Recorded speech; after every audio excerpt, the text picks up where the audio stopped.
আলহামদুলিল্লাহ রব্বিল আলামিন ওয়াসসালাতু ওয়াসসালামু আলা রাসূলিহিল আমিন। প্রিয় দিনী ভাইরা, আজকে আমরা যে বিষয়টা নিয়ে আলোচনা করব সেটা হলো যে আল্লাহর জমিনে আল্লাহর দিন কায়েমের জন্য আমাদের মায়েদের, বোনেদের বা আমাদের যারা নারী তাদের কি গুরুত্ব। দেখুন, কোরআনে আল্লাহ যেখানে পুরুষের কথা বলেছে সেখানে নারীর কথাও বলা হয়েছে। নারী, পুরুষ এবং নারীকে আল্লাহ আলাদাভাবে কোনো কিছু করতে চায়নি। কিছু কিছু জায়গায় যেখানে পুরুষের মর্যাদা দিয়েছে, ঠিক কিছু কিছু জায়গায় আল্লাহ রাব্বুল আলামিন নারীদেরকেও মর্যাদার অনেক উপরে তুলে দিয়েছে। প্রয়োজনীয় ভাইরা, আজকে কি বলে যে চারিদিকে মানুষ অনেকজন বলা কওয়া করছে ইসলাম নারীদের অধিকার দেয়নি। অথচ আপনারা যদি দেখেন, এর আগে যখন ইসলাম আসার আগে নারীদের কি অবস্থা ছিল, তাদেরকে পণ্য বস্তু হিসেবে ব্যবহার করা হতো, তারা দাসী থাকতো, তাদেরকে হত্যা করা হতো, তাদের উপর জুলুম নির্যাতনের তারা অবহেলিত, অত্যাচারিত বিভিন্ন রকম তাদের উপর করা হতো। কোরআনে আল্লাহ রাব্বুল আলামিন নারীদের ব্যাপারে বা স্বামী স্ত্রীর ব্যাপারে বলতে চাই, আল্লাহ বলছেন তোমরা একে অপরের পোশাক, স্বামী স্ত্রী আল্লাহ পোশাক বলেছেন। সূরা নিসা আল্লাহ রাব্বুল আলামিন বলছেন যে তোমরা এক পুরুষ এবং এক নারী থেকে তোমাদেরকে সৃষ্টি করেছি। এরকম বিভিন্ন রকম কোরআনে আয়াতে এসেছে। প্রতিদিনই ভাইরা, দেখুন, হিন্দু ধর্মে নারীদেরকে হিন্দু ধর্মে যদি আপনি পুরনো বই কিতাব পড়েন, তা সেখানে কিন্তু নারীদেরকে বলি দেওয়া হতো। হ্যাঁ, সতীদাহ, আপনারা জানেন সতীদাহ প্রথা ছিল। স্বামী মরে গেলে স্ত্রীকেও তার সাথে মারা হতো। শুধু তাই নয়, পিতামাতার সম্পত্তি থেকেও নারীরা স্বামীর সম্পত্তি থেকেও কোনো অধিকার পেত না। এটা হিন্দু ধর্মের রীতি রেওয়াজ ছিল। তারপর আপনি যদি বৌদ্ধ ধর্মে দেখেন, বৌদ্ধ ধর্মের নারীদের ব্যাপারে বলা হয় যে সকল পাপের যাকে বলা হয় মূল, সব থেকে যত পাপ হয় তার জন্য সব থেকে বড় দায়ী মেয়েদেরকে তারা বলতো। মানুষের প্রলোভনের যতগুলো ফাঁদ আছে, সর্বশ্রেষ্ঠ ফাঁদ হচ্ছে নারীর কথা তাদের ধর্মগ্রন্থে বলা হচ্ছে। আর ইহুদিদের ধর্মগ্রন্থ আপনি যদি পড়েন, ইহুদিরা বলে যে সতী নারীর চেয়ে, একটা সতী নারীর থেকেও পাপিষ্ট পুরুষ শতগুণে ভালো। চিন্তা করে দেখুন, মেয়েদের কি অধিকার ছিল। খ্রিস্টান ধর্ম, তারা বলতো নারী হচ্ছে নরকের প্রবেশের দ্বার। আর এই পরিস্থিতি ইসলাম যখন আসলো, যখন রাসূলুল্লাহ সাল্লাল্লাহু আলাইহি ওয়াসাল্লাম ইসলাম নিয়ে আসলেন, সেই যুগে মেয়ে হলে হত্যা করা হতো, মেয়ে হলে তাদেরকে নিচু করে দেখা হতো, মেয়েকে শুধু তারা শারীরিক সম্পর্কের জন্য ব্যবহার করা হতো, তাদেরকে ব্যবহার করে বিক্রি করে দিয়ে হতো। এই সময় ইসলামের আগমন হলো। আর আল্লাহ রাব্বুল আলামিন কোরআনে এবং রাসূলের হাদিসের মাধ্যমে নারীদের একটা বিশাল মর্যাদা দিলেন। প্রতিদিনই ভাইরা, রাসূলুল্লাহ সাল্লাল্লাহু আলাইহি ওয়াসাল্লাম বললেন যে আদম আলাইহিস সালামের পাঁজরের হাড় থেকে তোমাদের স্ত্রীকে সৃষ্টি করা হয়েছে। দেখুন, মায়ের সাথে আপনার সম্পর্কটা কীরকম আলাদা জিনিস, কিন্তু স্ত্রী কিন্তু আপনার পাঁজরের হাড়ের থেকে সম্পর্ক। এটা আল্লাহ হাদিসে এলো এবং রাসূলুল্লাহ বললেন।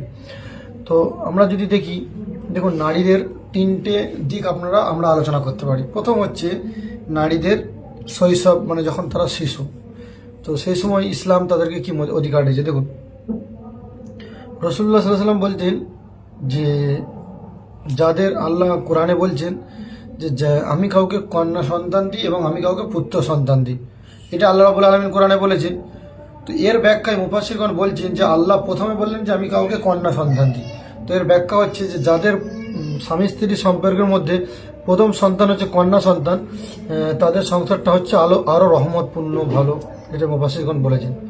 আর রাসূলুল্লাহ সাল্লাল্লাহু আলাইহি ওয়াসাল্লাম বলছেন যাদের 2, 3, 4 কন্যা সন্তান আছে, তারা খুব সুন্দরভাবে তাদেরকে যারা মানুষ করেছে, তার মা বাবার বলছেন মানুষ করলো, তাদের বিয়ে শাদী দিল, তো কিয়ামতের ময়দানে আমি নবী মুহাম্মদ রাসূলুল্লাহ সাল্লাল্লাহু আলাইহি ওয়াসাল্লাম আর ওই পিতা, ওই মেয়ে লোকের পিতা, দুজনে জান্নাতে এইভাবে এক কাজে থাকবো। রাসূলুল্লাহ দুটো আঙুলকে জড়ো করে বললেন এইভাবে আমরা একসাথে থাকবো।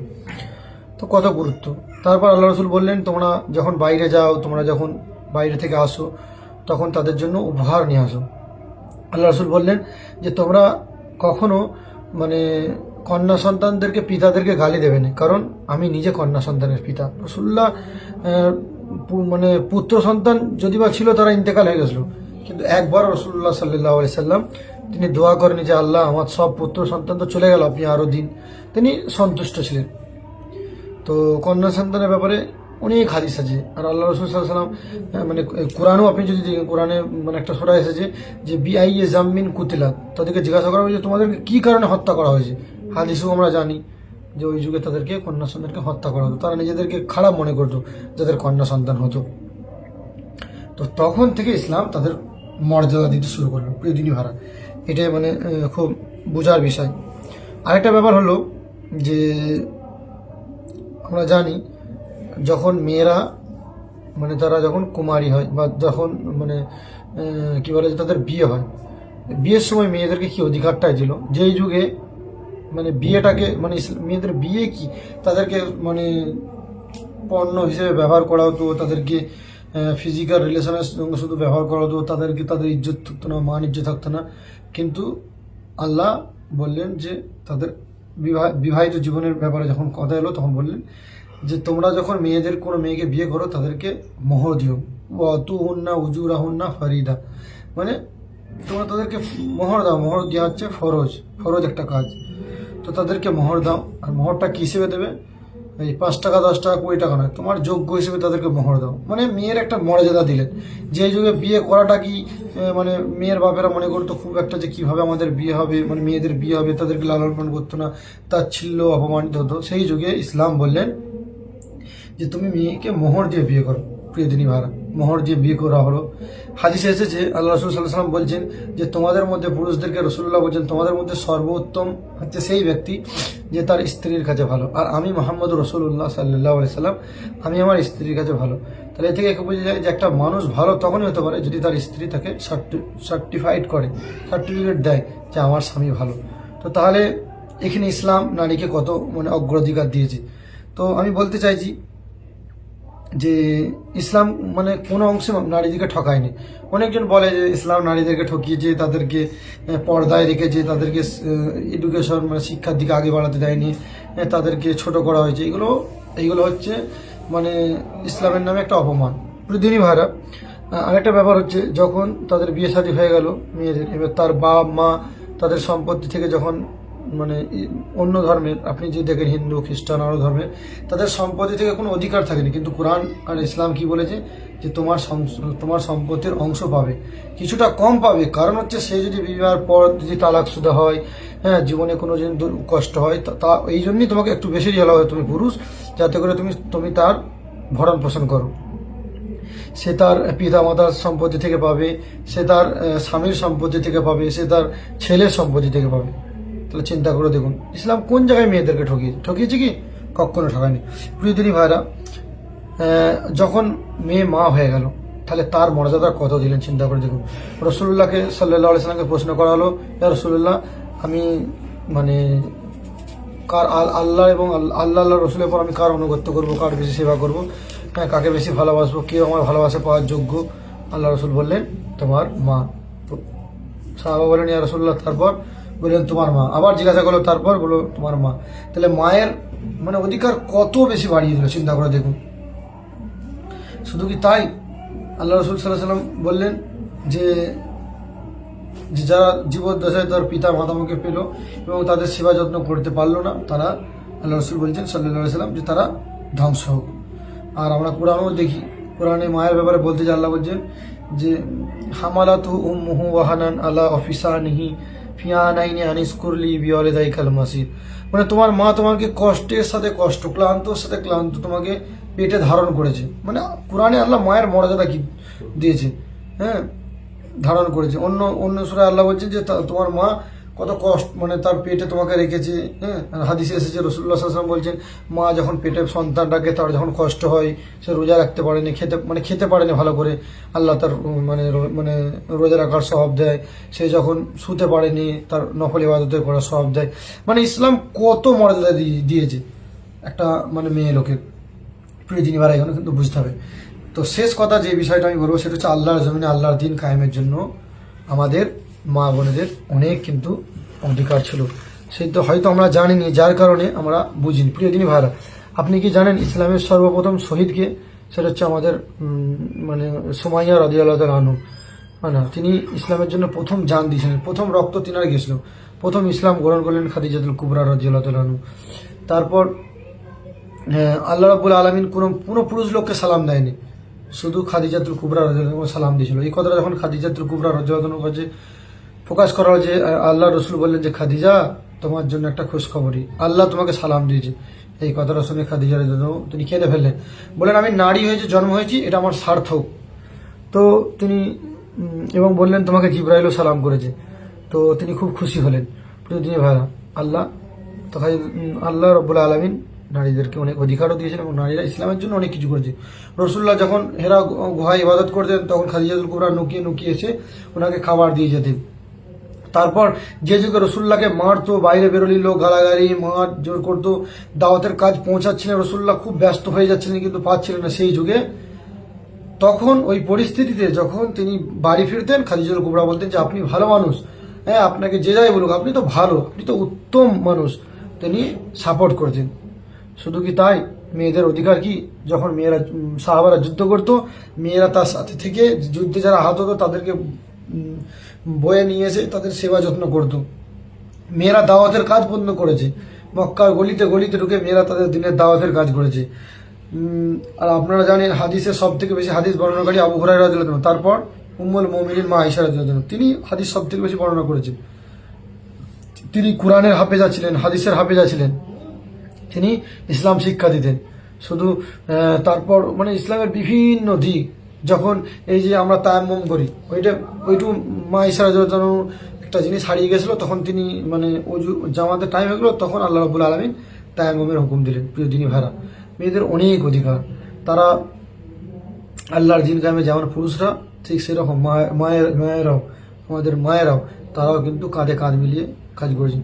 রাসূলুল্লাহ সাল্লাল্লাহু আলাইহি সাল্লাম মানে যখন বললেন যে যারা এই যুদ্ধে একটা যুদ্ধ থেকে কিছু সাহাবী ফিরে চলে এসেছিল, আল্লাহ রসুল বললেন যে তাদের ব্যাপারে আল্লাহর তরফ থেকে আসবে, আল্লাহ রসুল তাদের সাথে কথা বলা বন্ধ করে দিলেন। সেই পরিস্থিতি তাদের স্ত্রীরাও পর্যন্ত তাদের সাথে কথা বলা বন্ধ করে দিয়েছিল স্বামীদের সাথে। চিন্তা করে দেখুন তো।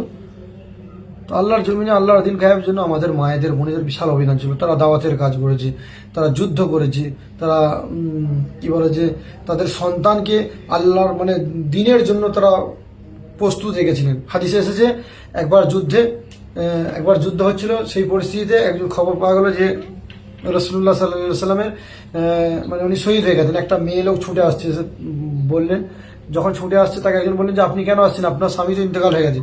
তিনি আবার ছুটে যাচ্ছেন, বলে আপনি কেন আসছেন, আপনার সব সন্তান তো ইন্তেকাল হয়ে গেছে। তিনি বলেন কে কি হলো আমার দেখার দরকার নেই, আগে বলুন আমার আল্লাহ রসুল কেমন আছে। চিন্তা করে দেখুন রসুলের প্রতি কি ভালোবাসা ছিল। তারা বলতেন আমি আমার সন্তানদেরকে, হাদিস এসেছে যে সম্ভবত আবু বকর রাদিয়াল্লাহু মেয়ে, তিনি আসমা রাদিয়াল্লাহু আনহা, ওনার ছেলে যখন যুদ্ধে গেছেন তো যুদ্ধ থেকে ফিরে চলে এসেছে। ফিরে আসার পর প্রশ্ন করা হলো যে ফিরে চলে এসেছে কেন। তো সন্তান বলছে যে মা আমি দেখছি যুদ্ধে সবাই হাত কাটছে, পা কাটছে, নখ কাটছে, আমাকে খুব ভয় লাগছে। তখন তিনি মা চিন্তা করে দেখুন, তিনি বললেন যে যখন তুমি খাসি যখন জবাই হয়ে যাবে, ছাগল যখন জবাই হয়ে যাবে, তা দিয়ে মানে ভোনা হবে, কিমা হবে না কি হবে, তার সাথে তার কি সাথ। তুমি যখন শহীদ হয়ে যাবে, তুমি যখন আল্লাহর কাছে শহীদ হয়ে যাবে, তোমার মর্যাদা যখন বেড়ে যাবে, তোমার হাত কাটুক, মাথা কাটুক, নখ কাটুক, তোমার সাথে সাথ কি। আল্লাহু আকবার। আল্লাহর জমিনে মানে আল্লাহর দিন কায়েমের জন্য তাদের কত বড় ভূমিকা ছিল। প্রিয় দিনী ভাইরা, রাসূলুল্লাহ সাল্লাল্লাহু আলাইহি সাল্লামের মানে বিদায়, রাসূলুল্লাহ সাল্লাল্লাহু আলাইহি সাল্লাম যখন হজ করতে একবার গিয়েছিলেন, আপনারা জানেন হুদায়বিয়া সন্ধি হলো, তারপর রাসূলুল্লাহ সাল্লাল্লাহু আলাইহি সাল্লামকে হজ করতে দেওয়া হলো না। তো তিনি ফিরে আসছিলেন এবং আল্লাহ রাসূল বললেন যে এখানেই সবাই নিজের মাথাকে মুন্ডন করো এবং তোমাদের জন্তুর জাতি নিয়ে তাদেরকে হালাল করো। কিন্তু কেউ করছিল না। তখন রাসূলুল্লাহ স্ত্রী রাদিয়াল্লাহু আনহা তিনি বললেন যে রাসূলুল্লাহ আপনি নিজে করুন, তাহলে আপনারা দেখে দেখে সবাই করবে। রাসূলুল্লাহ করলেন, তারপর সবাই দেখে দেখে করলেন। তো ওনাদের স্ত্রীদের পরামর্শ ছিল আল্লাহর দিনের জন্য, তারাও বুঝতেন, অনেক বড় বড় মত দিতেন ওনাদের স্ত্রীরা, আরও মেয়ে লোকেরা। তো আজকাল আমাদের মা বোনেরা এই জিনিসগুলো ভুলে গেছে। দেখুন রাসূলুল্লাহ সাল্লাল্লাহু আলাইহি ওয়াসাল্লামের ইন্তেকাল যখন ওনার হয়, তখন শেষ টাইমে তিনি কিন্তু আয়েশা রাদিয়াল্লাহু আনহা হুজরায় ছিলেন। আর সেখানে আয়েশা রাদিয়াল্লাহু আনহা বলছেন যে রাসূলুল্লাহ দাঁতল করতে চাইছিল কিন্তু চিবোতে পারছিল না, আমি আমার মুখে লাগিয়ে চিবিয়ে মুখের লালা, রাসূলুল্লাহ শেষ লালাটা রাসূলুল্লাহর মুখে গেছে। আর রাসূলুল্লাহ সাল্লাল্লাহু আলাইহি ওয়াসাল্লাম শেষ কথাও কিন্তু মা আয়েশার সাথে বলে গেছেন। তো কথা হলো রাসূলুল্লাহ কত ভালোবাসতেন। এমনকি আল্লাহ রাসূল অসুস্থ, তিনি ইন্তেকাল হবেন, এই পরিস্থিতিতে ওনার মেয়ে খুব কাঁদছে, তখন খুব কান্নাকাটি করছেন, তখন আল্লাহ রাসূল সাল্লাল্লাহু আলাইহি সাল্লাম তার কানে কানে কি বললেন, তিনি চুপ করে গেলেন। পরে বললেন যে আমাকে আমার আব্বা বলেছিলেন যে আমি ইন্তেকালের পর সর্বপ্রথম তোমার সাথে সাক্ষাৎ করব। তার 6 মাস বা কিছুদিন পর মা ফাতেমা রাদিয়াল্লাহু আনহা ইন্তেকাল হয়ে গেলেন। তো মানে ইসলামের কোন অংশে মেয়েদেরকে ঠকিয়েছে যারা বলে, আমি তো মানে অবাক লাগে। তো এগুলো আপনাদের অবশ্যই ভাবা উচিত। আমি এটা জাস্ট আলোচনা করলাম, এর থেকে ভালো আপনারা হয়তো জানেন, আরও বুঝতে পারেন। তো আমি আমাদের মা বোনের উদ্দেশ্যে বলবো, আপনারা দাওয়াতের কাজ করুন, দিনের কাজ করুন। আপনারা বুঝে নিন, আপনাদের সন্তান থেকে মোরাদুল্লাহর মতো, সাদ ইবনে আবু ওয়াক্কাসের মতো সাহাবারা আপনারা জন্ম দিয়েছেন। আপনারা আপনাদের গর্ভ থেকে হাসানুল বান্না, ইমাম তাহমিয়া, আশরাফ আলী থানভীর মতো সন্তান জন্মগ্রহণ করেছে। তো আপনারা যদি ভালো এবং পবিত্র থাকেন, দিনের জন্য আগে আসেন, তাহলে কিন্তু আবার সেরকম একটা সমাজ গড়ে উঠবে। মায়েরা যে যুগে সচেতন, সেই যুগে কিন্তু মানে সেই যুগটা মানে তারা তাদের সন্তানকে সেইভাবেই গড়ে তোলে। তো আশা করবো যে আল্লাহ রাব্বুল আলামিন আমাদেরকে বোঝার তৌফিক দান করুন। আমিন ওয়া আখিরু দাওয়ানা আলহামদুলিল্লাহ রাব্বিল আলামিন।